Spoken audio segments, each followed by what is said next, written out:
যখন আমি ফেস্টিভ্যাল বানিয়েছিলাম তখন আমি অনেক ভুল করেছিলাম, যেমন এই বারটা যখন আমি তুললাম তখন বক্সটার এই অবস্থা হলো। ফেস্টিভ্যালস বার অনেক তো বিক্রি হচ্ছে, কিন্তু ঠিকভাবে নয়। বারগুলোর এই অবস্থা হয়ে যাচ্ছে যখন খোলা হচ্ছে, কারণ কোনো বার পড়ে গেলে স্বাভাবিকভাবেই সেটা ভেঙে যাবে। সেই জন্য আমি বহু বছর কাজ করার পরে নিয়ে এসেছি ফেস্টিভ্যালস এর ইমপ্রুভড ভার্সন। তুমি একটা বার তুলে দেখবে বক্সটা কিন্তু পড়ে যাচ্ছে না, আর যদি এটা পড়েও যায় তাহলে কিচ্ছু হবে না, কারণ এটাকে আমরা আরো মোটা করেছি যাতে ভেঙে না যায়, আর ন্যাচারাল ব্রেক পয়েন্টও করা রয়েছে। বুম! আর এখনো অব্দি হাজার হাজার মানুষ অলরেডি এটাকে টেস্ট করে নিয়েছে, আর এটা তাদের আগের থেকে অনেক বেশি ভালো লেগেছে।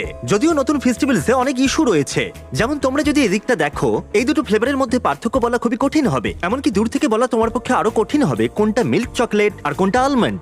এমনকি বহু মানুষ এই দুটোকে মিক্সও করে ফেলে। এর পাশাপাশি তোমরা প্রত্যেকেই জানো যে আমরা আমাদের কোকোয়া ফার্মারদের অনেকটাই বেশি পারিশ্রমিক দিয়ে থাকি। আমরা 100% fair trade certified beans use করি, আর আমরা শিশু শ্রম কমানোরও চেষ্টা করছি। তোমরা এই বক্সগুলোতে দেখলে কোনটা কি বুঝতেই পারবে না। আর